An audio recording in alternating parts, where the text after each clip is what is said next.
Hi, everyone. Welcome to Music for Liberia Day. Thank you for joining us online for our second annual global celebration of Liberia and its culture.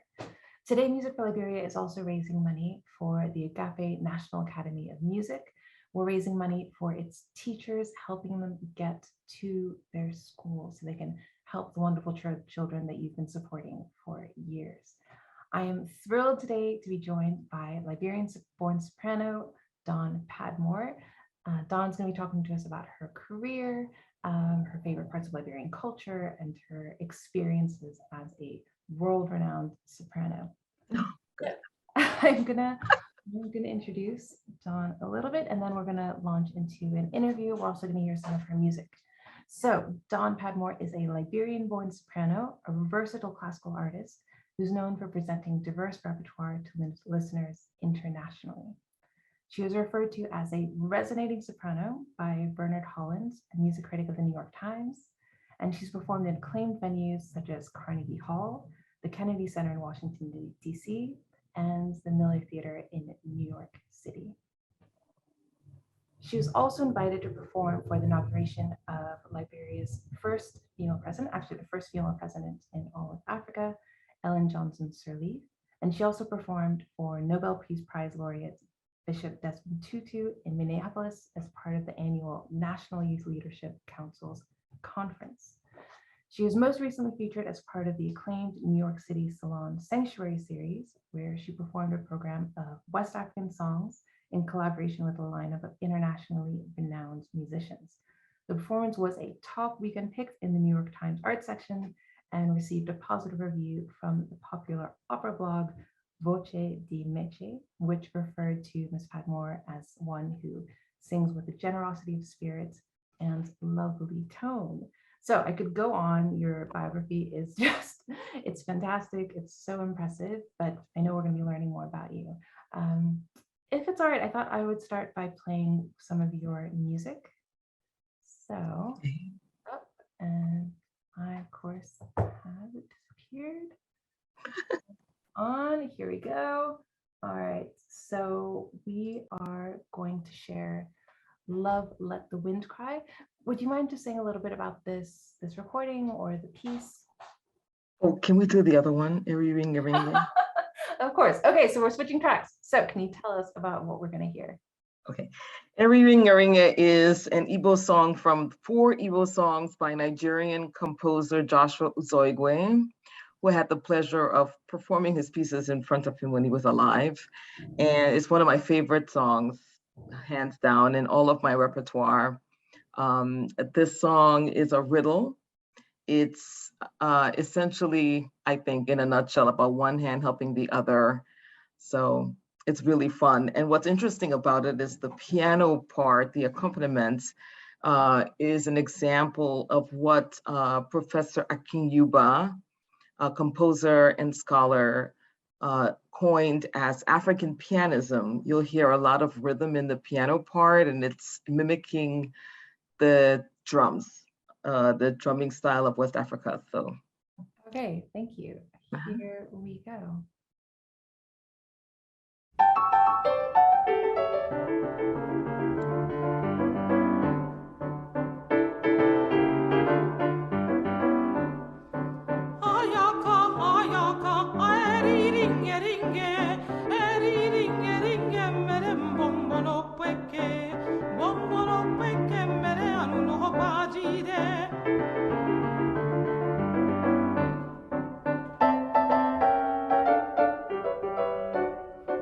Ayaka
Thank you.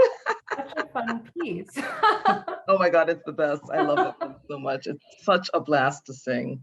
Yeah, and I was wondering just how I know you played in West Africa, but when you perform these pieces in the States, I'm really curious what people think People love them. of them. It's really fun, I mean, it adds I would say a lighter air atmosphere in a recital setting, in a typical concert setting. And people, you see them bopping around, kind of like chameleons.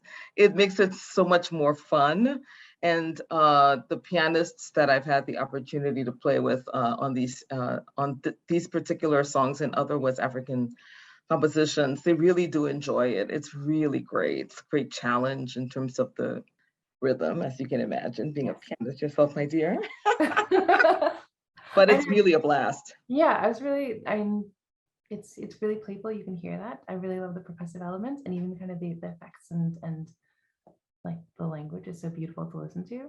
Okay, well, I'm definitely going to come back. I hope you speak more about these pieces. I'm sure you will.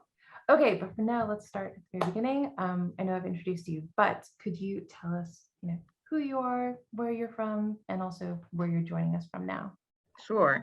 First of all, thank you for having me in this interview. This is a real privilege first of all, we just met in person. We still follow each other on Instagram, and Bongani introduced us, and we had, what did we have? Coffee and tea, and oh my God, I'm so glad that we are finally actually connected for real. So thank you again.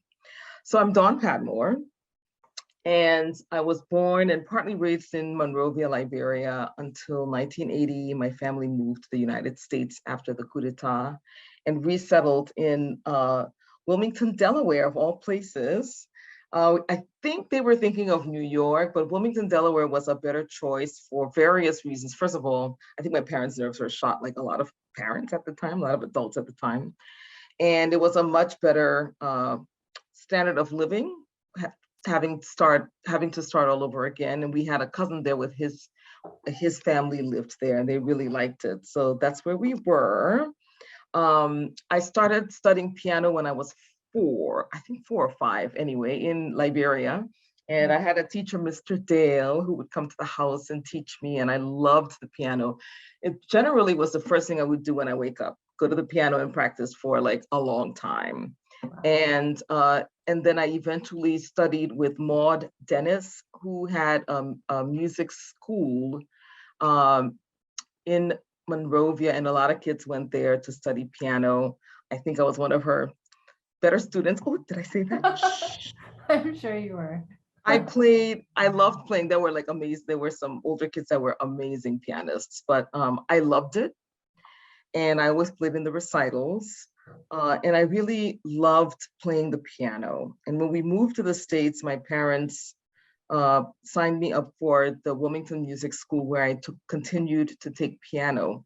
But I think I was 13 and I was kind of getting distracted with, the discipline required to play the piano and to continue really.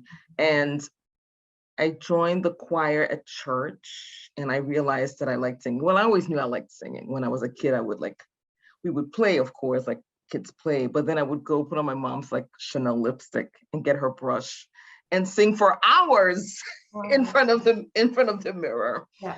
And pretended I have an audience in front of me, and it was some huge concert, so I really loved singing and the idea of performing. So I officially started taking voice lessons when I got into college. I was studying psychology, and our choir director, Dr. Ray Irwin, said, "Oh, you should apply for a non-major scholarship to see if you can get some free voice lessons there." And I did, and I got one, and I started to study, and then I got the bug. I was bitten by the bug. Yep. So I continued my studies for psychology, and then I eventually ended up studying with this amazing mezzo-soprano, Glenda Maurice, who left that school, went to the University of Minnesota School of Music, and a bunch of us went with her. And that's kind of how it really, truly, really started. I stayed there for a few years, finished my undergrad, and stayed longer because I felt like I needed to stay longer. And I got my master's in vocal performance and had great opportunities while I was in Minneapolis to sing in a number of operas, get, like most, I guess, kids in school do. So I sang in The Marriage of Figaro.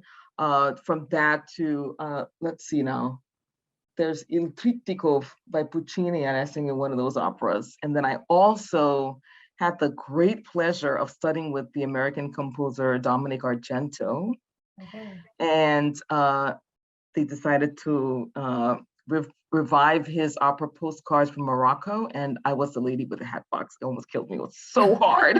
I'm like, what am I doing? I don't understand this stuff. But it was amazing. And I got to perform with Minnesota Opera as a young artist, not in their official young artist program, but I certainly got to sing with them, as well as the Minnesota Orchestra. Moved to New York because that's where you go. I am officially a New Yorker. I've lived in New York City longer than anywhere else, including my own country. And so I came to New York to pursue singing. I've continued to sing. I mostly sing in the concert scenario, concert and recital scenario, more than opera. And I also have a totally separate career that's kind of unrelated, except that it is related in that it's another type of creative arts. I work for a nonprofit called the James Beard Foundation. It's a relatively new job. I'm the VP of awards, their awards program. So they give awards out to chefs who are like other creatives, writers and things like that. But I still sing. I've had great fortune to sing in various countries and in the United States, of course. And I think maybe it was just fate, but I met Akin Yuba by writing to a guy who had his own private library of music, books, all things related to the African diaspora. And I wrote to him, I'm like, who's this Akin Yuba? I found his music at the public library. I'm like, I've never heard of this. I just went through like graduate school. I took like women composers and like Black American composers. I came across 2 Black composers after all of that. So I wrote it. So I wrote to him. He said, oh, I think he's at University of Pittsburgh. And so I got his information and I sent him my little press kit with my bio, and I sent him some recording that I had done at the time. And he wrote me back. He was so nice, and he sent me music. Oh, wow. And that's how it started. And he started to invite me to his symposiums and festival type things. And that's how I was introduced to West African composition, like officially introduced, whether it was like an arrangement of traditional songs or original compositions. And I really kind of carved a path for myself doing that. There were other singers, of course, singing the music, but I did it.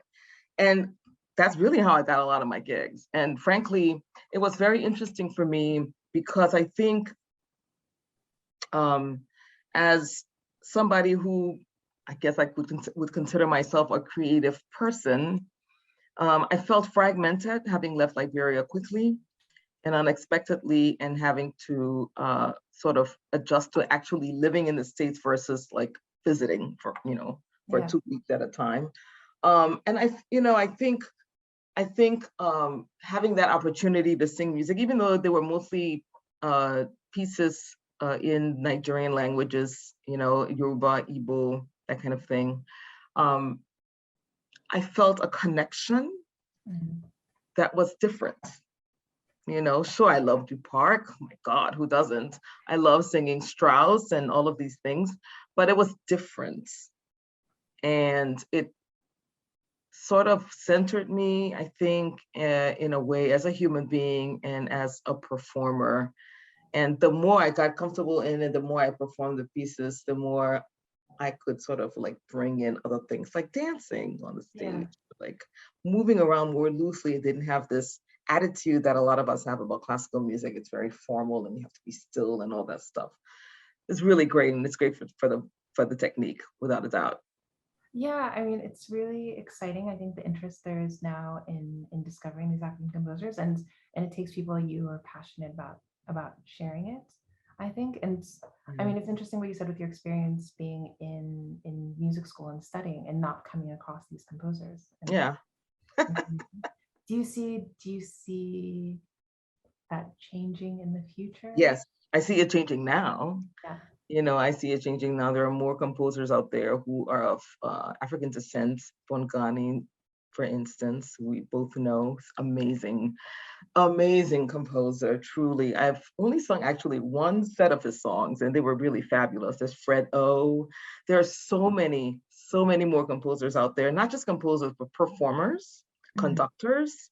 And I think the coolest part about all of it is it's Western classical music, but what we're doing is claiming our own sort of flavor, combining probably some traditional techniques and history of West African music, which I know is not the same everywhere, but just to speak broadly, into Western classical music, Yeah. like the theory and the technique and what have you. And then you end up with like glorious polyrhythms, beautiful singing, gorgeous languages, and just, a little hot pepper in it. I mean, I know we're going to talk about Liberian food later, so that's it's making, bringing in a little bit of Liberian pepper to the classical music concert hall. I think is just Yeah, an exciting proposition, and like we heard, and this music is amazing. It's so fun to perform. yeah, it truly is. Yeah. Okay, so now we're going to backtrack. I'm going to ask you a question that we like to ask all of our guests, which I think is going to take us back to Monrovia, which is, Sure. what's your first musical memory? It doesn't have to be playing or performing, but anything that you remember from your childhood. Um, Probably playing the piano. I mean, for sure. I Yeah. was pretty young when I started, and I remember the John Thompson books, the little red books with the little white sort Yes, of like yes, circle in the middle. yes, they're still I re around. Yeah. Right? They Yeah. are. I love them. I remember them. I remember playing sort of like the reduced kiddie version of Beethoven sonatas. And I mean, my one of my nieces, Olivia, I think she still is, well, was studying piano, and she was beginning to play similar things. And I was visiting with them a lot during COVID. And I would just in the evening sometimes go into their little living room there and play on the piano. And it was just it brought back so many memories. It was easy. I could like Yeah. sight read it and play through it. But those are some early memories. And then also my dad loved music. He was a jazz collector. He had a show on the radio called Music for Modern Oh, cool. that he had his little studio in our home, and Mhm. he would record the show there, and then it would play in Monrovia, and I believe it played in like Sierra Leone, and so, I think so, in other places. But he had the most amazing collection of albums by people like Miles Davis, John Coltrane, just the Modern Jazz Quartet, and what have you. So my memory of music includes early exposure to some of the greatest jazz musicians that ever lived. And he loved music. And so that, of course, generated my love of music. Okay, and I'm gonna latch on to something you said earlier, because I know that some of my piano students, old piano students, gonna be listening. And Dawn would get up in the morning and she would do her practice. Oh, Right? Is that what you said? So for I any, did yeah. before breakfast sometimes. But I that's, loved it. and that sounds great. So I just thought I'd underline that for my students. And then that's so interesting, kind of your father's relationship, that he was looking at jazz and you grew up Hmm. with that, and Yep, gone, and and all musics are related. I feel like the older I've gotten, the more absolutely. you can learn from everyone. Yeah. Um, yes, I can imagine that kind of those sounds playing when you're growing up. Must Oh be. yeah. I mean, there was always music in the house.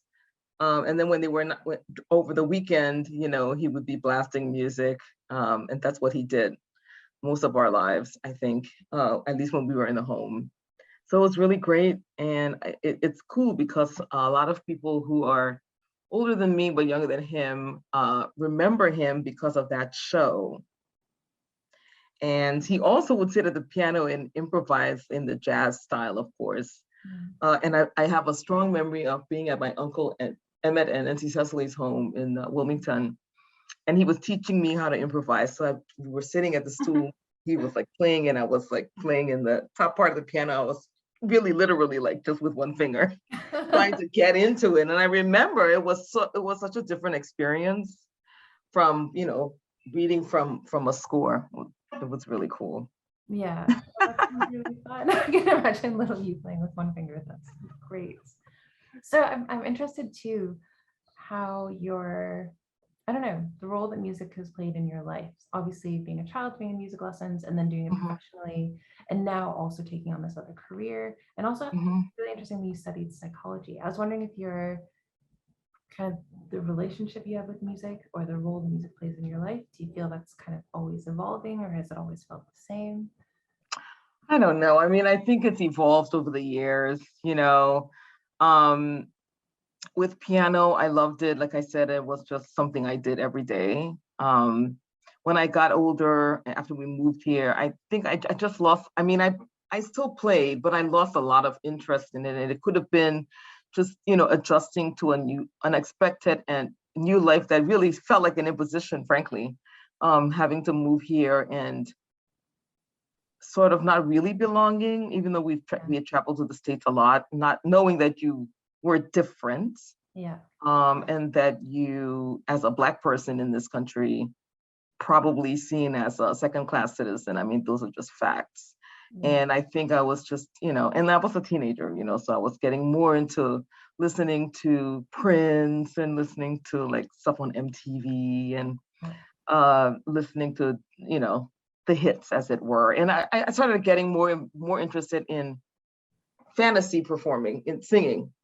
I like the singing. Singing is a very, playing the piano is very, I don't know how to express it. It's like, I guess most instruments, a spiritual thing, but actually making sound in your body is like a whole different thing. Yeah. I don't even know how to express it. I don't sing a lot sometimes because I'm taking a break. And then I realize when I get back into a rhythm, especially if I'm preparing for a performance or whatever, and I really have to get it together. And it's not just like, you know, vocal maintenance. I realize that it has a physical impact to sing, like physical and mental impact to not just make sound, but to actually like sing a song. You know, it's the notes, or they're the words, regardless of the language. It's the interpretation. It actually wakes the entire body up, and the mind, and the soul. It's just amazing. So yeah, even if I don't sing a lot in periods of time, it doesn't really matter because there's no way that I can identify myself outside of being a singer. Yes. You know what I mean? Yeah, pianist first, no matter what. Right. And it's interesting what you said kind of about singing and the spiritual feeling and really using the body. I mean, I found singing is the best way kind of to bring people together. And it's a way, one, to get people to loosen up, but also connect with themselves and connect with other people. And that can be a really beautiful experience, even if you're not a trained singer like you. I'm very jealous. In my next life, I'm coming back as a singer, I think. Could you talk about, and I know you've already covered a little bit of this, but how you bring your Liberian heritage, your African identity into your career? Sure. Well, I really think I think it's been a process, you know, over the years. I've been singing for a really, really long time now. And I think I've grown up a little bit too, as I've learned. I think if it weren't for being exposed to some of these songs by West African composers, or for that matter, African composers, I don't know if I would have instinctively thought to bring in whatever I consider my Liberianism, right? Even though I study classical music in Liberia, it's just different, right? Yeah. And I think it's because of the music that I realized they're all kind of interconnected, Mm. right? Regardless of the location of the composer or composition and the root of it, it's pretty much all the same. And what I found eventually was that, so singing that like multi-Nigerian music, I do have some Liberian rep now, which is very good. Singing it influences how I sing other pieces. If, you know, it's almost like you have to speak it. You have to speak whatever you sing, you have to speak it so that you are relaying what the piece is about, I think, right? So I think that singing those songs helped me to connect myself, pull myself together Yeah. as a performer. And being a Liberian person, being a West African woman, I think now it's not possible to separate that out from my performance. It's just what it is. And it almost doesn't really matter. It's just a part of me, regardless of what I'm performing. Do you feel, do you feel like there was ever a point in your life, maybe when you were studying, where you felt the need to kind of separate that identity? No. Not really. I mean, I don't really think so. I think, you know, if I had never studied classical music and, you know, all of a sudden in college, like undergrad, I'm like, oh, I'm gonna become an opera singer. Maybe, I suppose. I don't really know. It's hard for me to say because I studied Western classical music from the time I was so small. So it was just naturally a part of my life. It wasn't any kind of a question, Yeah. you know, at all. Even if I'm not that good of a sight reader, though I'm much better now.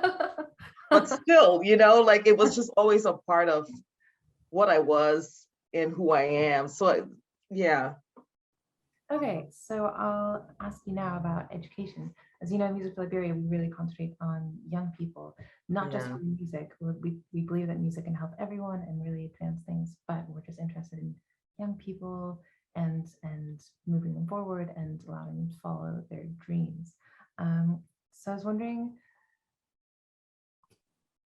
let me just put it, what are your hopes for young Liberians now? I would say that regardless of the age, and even if it's not music, try to find something that you really like to do, even if you do it like 5 minutes a day. If it's drawing or cutting up paper to make like a paper mache type thing or like some kind of design, if it's playing the piano or singing or writing, you know, do it and try to be disciplined about it. I think that music allows you, no matter your age, music in particular, any of the arts, I think allow this. And dancing too, I didn't say that, but music in particular, at least for me, allows you. Just if I'm talking to a kid, I would say, imagine you have a car, and your car is a little rusty or it doesn't start well all the time or whatever. Music is like the gas, like the fuel you put in the car. It allows you a way to sort of keep moving forward, you know, in your life. If you're upset or if something is stressful to you, you can use it as a way to express things that you may not feel like you're able to talk about. If you can't express it in words, if you feel, you know, you don't want to tell an adult, or you don't want to, you know, you don't know how to manage your feelings or your stress, it's like a car that you get in that takes you over a particular bridge. It serves as comfort. It can serve as comfort, and even if it doesn't feel comfortable, it's working. It's magic. And that's really beautiful. I really love that image of the car and the music fueling it. And that makes me think also of your background in psychology, and because I hear you talking a lot about basically expressing yourself and more things to do maybe with mental health and confidence and things. I do Yeah. think these are things that students, even if they're not going to be musicians, that they can benefit from the arts. Yeah, I think so. And if you are participating in any form of arts, it's also extremely good discipline. Music in particular is very good for math, any kind of math. Yeah. It's good for the sciences as well. It really trains your mind. So when you're learning music, even if you're not learning it officially, you will learn things like rhythm, like counting, like basic stuff. The most important thing is expression and the confidence to express yourself, even if you're not good with words. It's the confidence of being able to show up in the world. I mean, if I'm talking to, I don't know how young your students are. If you're like a 5-year-old and something is scary to you, you can go to your piano, or you can go and open your book or take out your coloring pencils, get a piece of paper, and just go sit somewhere and just draw and draw and draw. And you'll find most of the time when you're done, you'll feel a little bit better. That's really, I mean, I completely agree. I've seen, as a teacher, I've seen the positive effects that music has. And I'm just thinking of the students at the Agape National Academy of Music that we're supporting today. So I've seen just the smallest little children walk up to a stage and perform for a huge audience with confidence. So and awesome. really, really expressing themselves, and yeah, really being in touch with their feelings and being proud of who they are. Mhm. And I think that's a really beautiful thing. And one of the things I like about the school is that it's for anyone, and Yeah. you don't have to want to be a professional musician. They want to train young leaders, etc. And I think, yeah, music is a great tool to do that. So it's wonderful to hear your take on it. And It is. It's very, very, very good. It's good discipline. It's good self-discipline. It can be good self-discipline. You need, of course, guidance. You need a good teacher. You need good teachers. You need a conductor who will serve as your mentor, and pay attention to your teachers. They usually know what they're talking about. I mean, I think the discipline thing is self-discipline thing is interesting. I'm not that great at it. I have to be honest. I always hated practicing. Always. Well, I didn't always hate it. I loved it when I was playing. And I love it sometimes. Sometimes I'm like, I'm tired, right? I also have a separate career. So juggling the two is exhausting.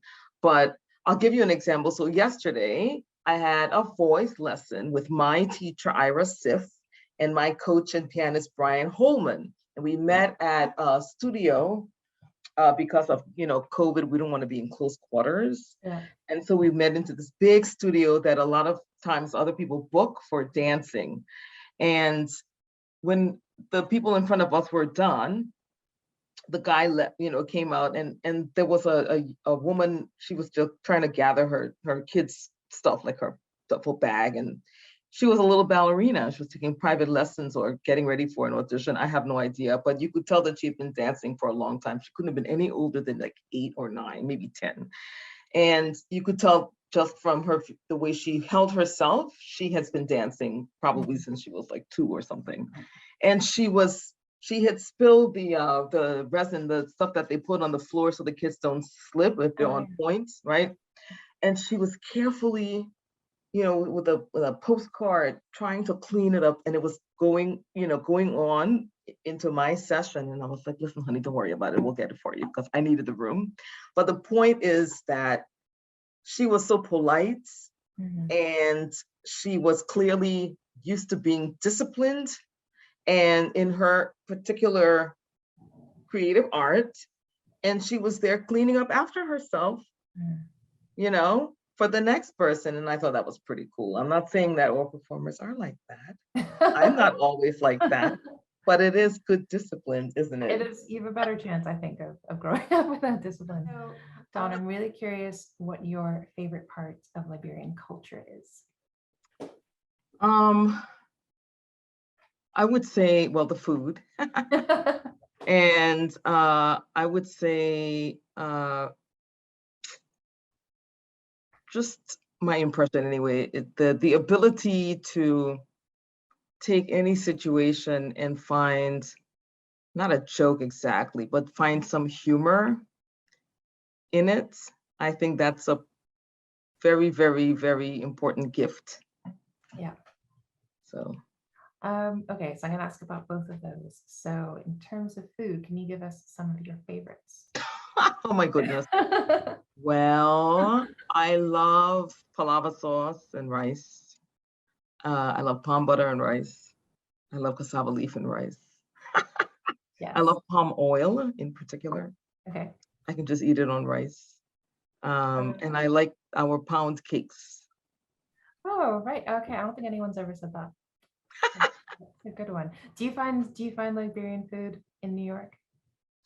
Well, I had an aunt, my auntie Daba and her daughters had a restaurant in Queens. She passed away, unfortunately. The restaurant closed before then, but it was really, really good. I can get it if I need it. Yes, there are ways. There are people who make it, and I can cook a couple of dishes. Okay. But You yeah. make a good jollof. Well, my mom has the most amazing recipe for jollof rice. So if I follow it closely, yes, it's very good. I can't just whip it up by myself. I can whip up palm butter, which is pretty simple. And sort of iterations of like potato greens, but it's just never the same. I have a cousin Rose who cooks like a god, and I can't cook like that, that's for sure. But it's edible. I'm kidding. It's pretty good.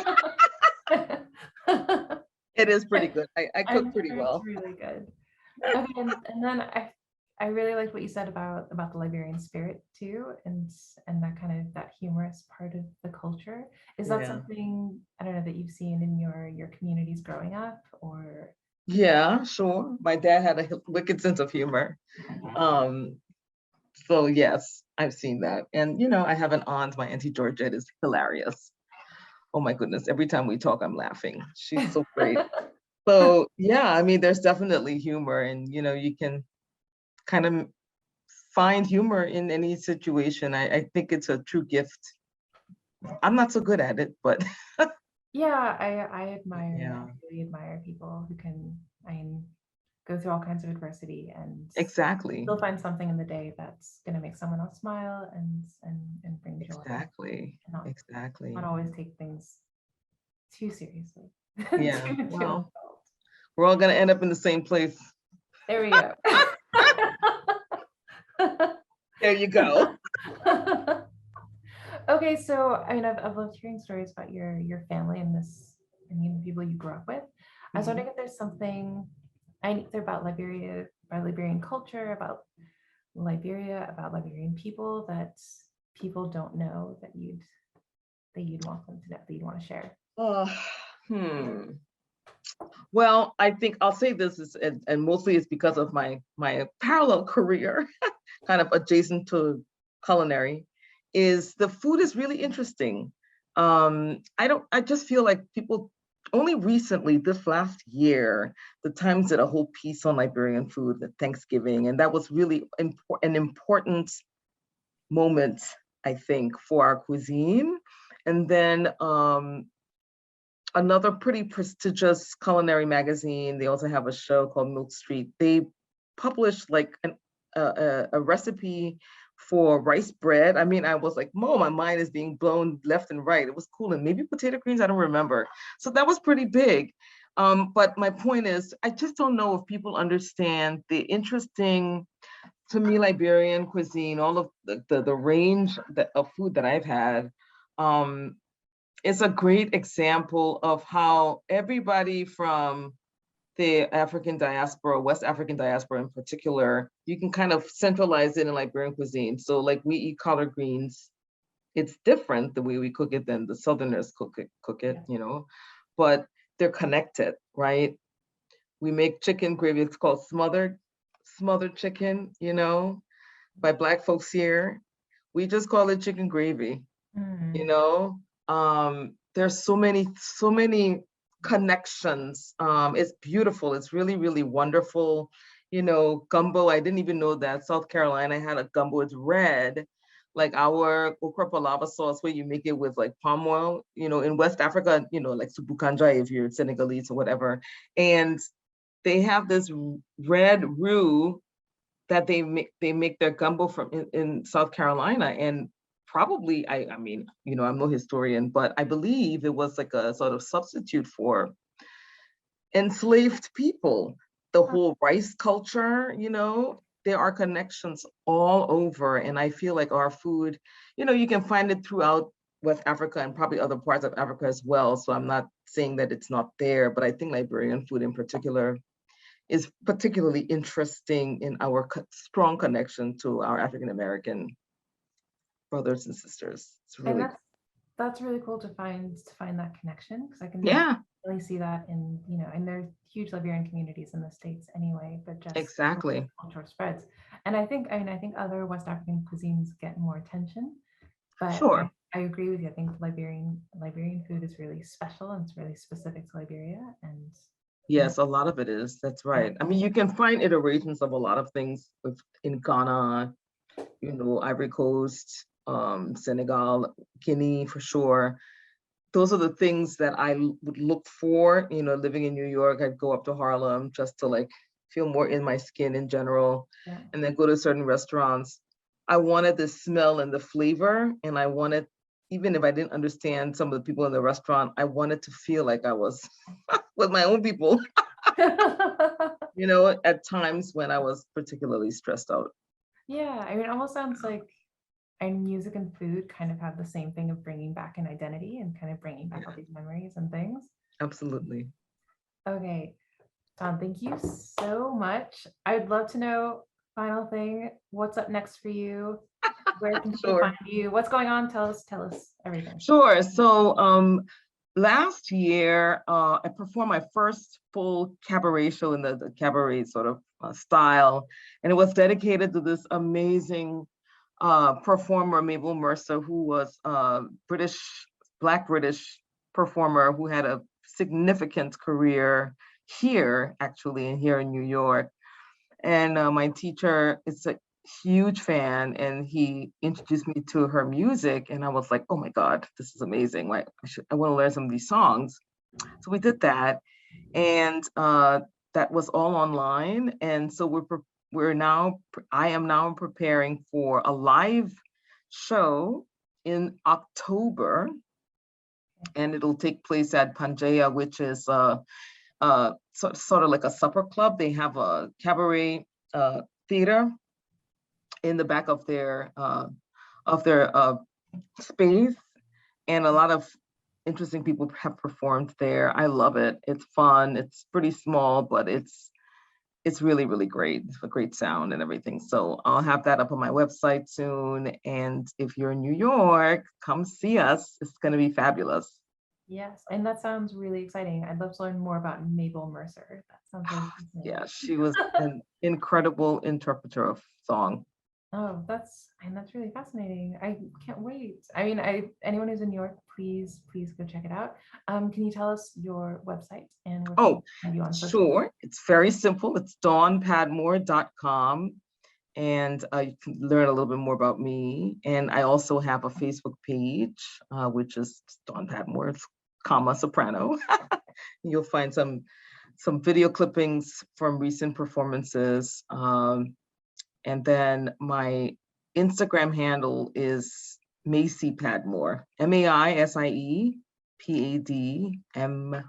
It's my nickname, my grandmother on my father's side. All right, we will drop all of that info in the info here, and we'll be sharing it. And welcome to the Music for Liberia family. We're gonna be having you back. It's been wonderful chatting with you and hearing more about your career. Thank you. And also your kind of the beautiful way that you speak about music and what it can do. Thank you.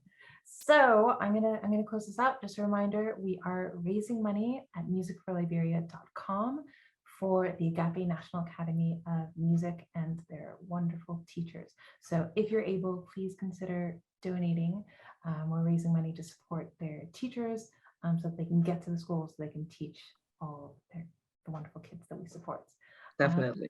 So happy Music for Liberia Day to everyone. Thank you again to Dawn for joining us. Thanks, Kamala. Thank you so much. I'm so excited to be here. Really appreciate it. This is really awesome. And everybody can tune in. We're going to be, I'm sure, collaborating at some point soon. So more there. Yes. All right. Thanks, everyone. Take care. Thank you.